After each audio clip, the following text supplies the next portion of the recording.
Akhun yas'al. Apa hukum menitipkan barang untuk dijual? Seperti CD dakwah.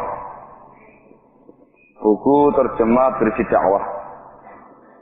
Atau yang semisalnya di toko yang di situ dijual juga CD musik. Buku atau kitab yang berisi penyimpangan-penyimpangan atau pelanggaran syariah. Allahul musta'an. Ini khanafiddin suatu perkara yang harus diperhatikan oleh para penerbit dan para penjual buku-buku yang ada. Tidak sepatutnya ya khanafiddin CD dakwah, kitab-kitab terjemahan dakwah, kitab-kitab para ulama Ahlus Sunnah wal Jamaah, majalah-majalah dakwah salafiyah ditaruh di tempat-tempat toko buku yang umum, majalah, kemudian sampingnya ialah majalah porno, sebelahnya lagi majalah semi porno, sebelahnya lagi hiperporno, di atasnya lagi musik, bawahnya lagi buku-buku penyimpangan dan semisalnya. Ada ihana. Ini karena betina azakumullah ihana, merendahkan buku tadi. Seharusnya karena betina azakumullah CD dakwah atau terjemahan buku-buku dakwah atau majalah-majalah dakwah Islamiyah salafiyah harus memiliki tamayus, membedakan diri mereka dari yang lainnya, hatta tempat. Jadi seharusnya sehingga orang-orang yang datang ke sana itu diketahui dia bakal beli buku-buku yang bagus saja. Allahul musta'an. Ini yang harus diperhatikan ya khanafiddin. Sehingga jangan hanya memikirkan sisi lakunya saja. Jangan hanya memikirkan sisi laba, keuntungan saja. Tapi harus diperhatikan sisi dakwah dan sisi kehormatan isi buku yang disebarkan tadi. Kalau kamu mengatakan, gimana caranya supaya menyebar di kalangan masyarakat umum? Kalau nggak begitu caranya. Caranya banyak ya, akhi. Apa kamu kira menyebarkan buku-buku dakwah atau majalah-majalah dakwah harus dengan cara seperti itu? Menitipkan di tempat-tempat yang semua orang tahu tempat itu pusat majalah-majalah porno seperti itu. Banyak ke situ. Hanya cara yang lain.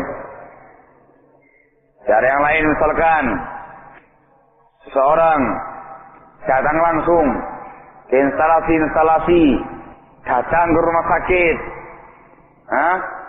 langsung tawarkan kepada para dokter-dokter yang ada, para perawat-perawat yang ada, lagi-lagi, para apoteker-apoteker yang ada, atau misalkan dia datang kepada pemerintahan, kasihkan mereka langsung, atau misalkan masyarakat umum, tetangga dia, door to door, sampaikan pada mereka dakwah ilallah, baca.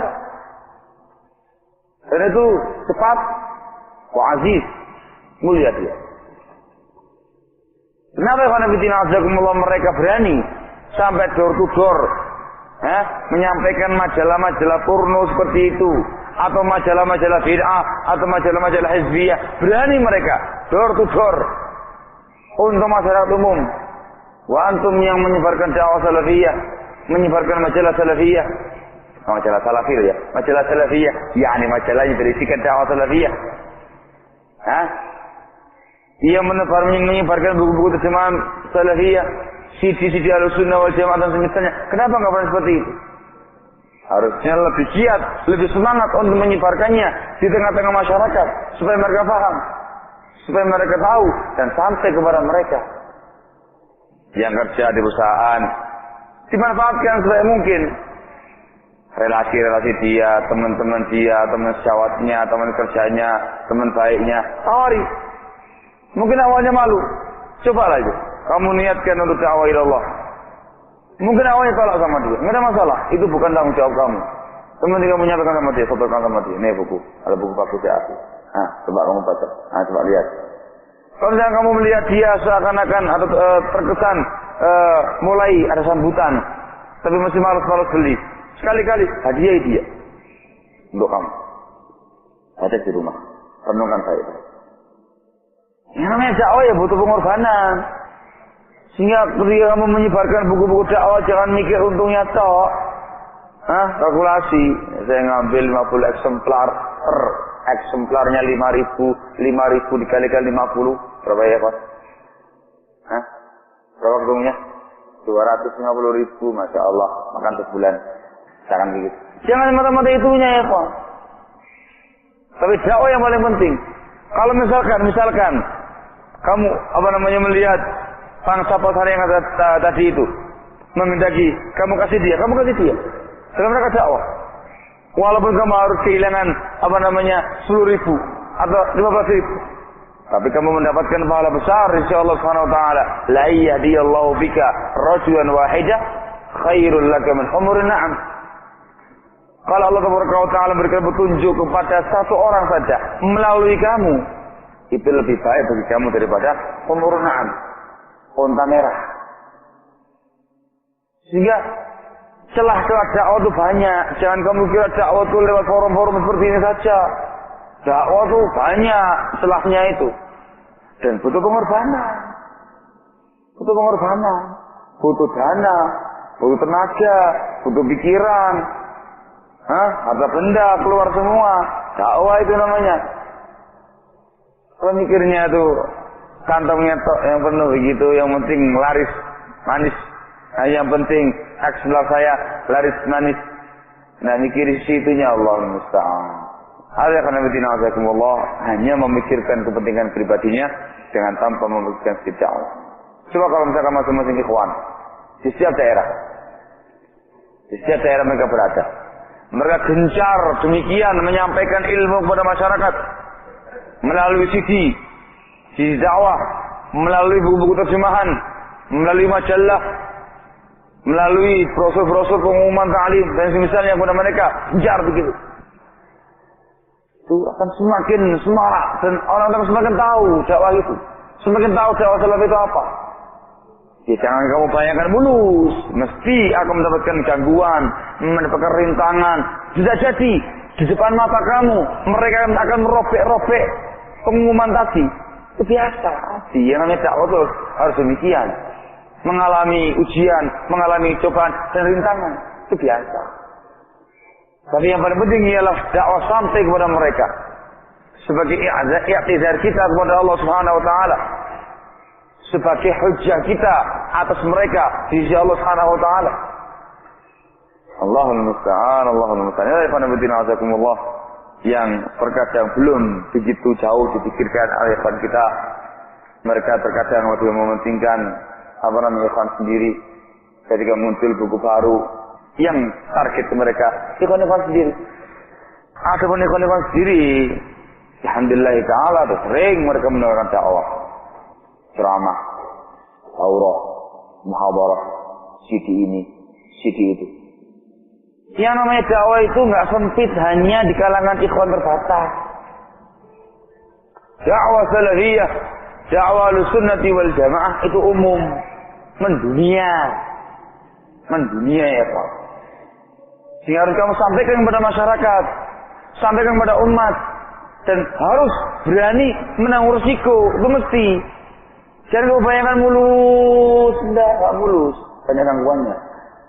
Sudah jadi kamu akan dicaci maki, kamu akan diludahi, kamu akan ditendang, kamu akan diusir sana, usir sini. Pasti, ini kamu sampaikan kepada mereka. Masa kamu kalah sama misionaris? Misionaris karena Allah sampai ke pelosok-pelosok daerah yang mungkin tidak terbetik di kepala kamu, jauh ke arah sana. Sampai ke puncak-puncak bukit di pulau-pulau seberang sana, sampai ke arah sana. Begitu. Mereka berkorban jiwa raga. Mereka rela tinggal di pedalaman seperti itu, meninggalkan kemewahan dia di kotanya, serba wah yang ada di kotanya, rela dia ditugaskan ke sana dengan pesawat kecil, oleh Godfather misionaris mereka itu dibawa ke puncak bukit sebelah sana, di kepulauan ujung Irian Jaya sana, atau di ujung Kalimantan sana, atau di ujung Sulawesi sana. Banyak ya ikhwan, tempat-tempat yang belum sampai dakwah kepada mereka. Banyak sekali. Mereka nyampe ke sana, tinggal di sana, dapat alat di sana untuk kristenisasi. Rela, bahkan mereka rela menikahi mereka tuh, menikahi orang-orang situ supaya lebih menyatu, membaur dengan mereka, lebih gampang untuk menasorokan mereka. Ternyata ya berhasil mereka.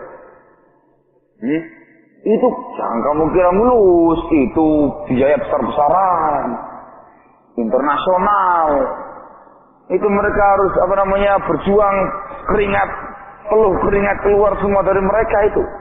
Mereka rela makan yang apa adanya, jauh dari makanannya mereka biasa makan di kota mereka itu. Rela mereka. Ada misionaris kafir.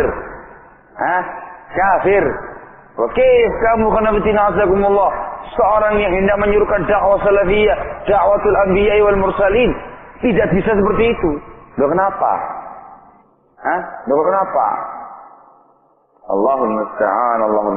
Saya tidak bisa ongkang ya, tidak bisa kemudian dari dai salafi, kemudian masya Allah serba fasilitas. Ustaz soalnya sudah pangkatnya, dai besar, serba fasilitas. Datang ke sebuah tempat, kelas mintanya hotel. Ditaruh di tempat yang biasanya mau sore ustaz taruh tempat seperti itu. Gengsi kan? Minimalnya tempat tersendiri.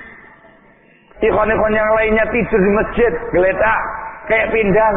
Oh dia di bagian atas, dibawakan spring bed naik ke atas, stres. Masya Allah, nikmat. Lagi istirahat, datang tahu-tahu ada pisangnya, ada jeruknya, ada anggurnya, ada majunya, ada asyifanya, ada segala macamnya. Nah, kalau kemudian semuanya mengharapkannya seperti itu, ya piye dakwah? Ya harus rela berkorban, harus rela melarat, begitu. Harus rela sampai pada tingkat dia harus meminum air hujan dari bajunya, dicuci untuk menahan haus. Kata ini kisahnya Pak Di. Nah, Allahul musta'an, Allahul musta'an, wala haula wala quwwata illa billah.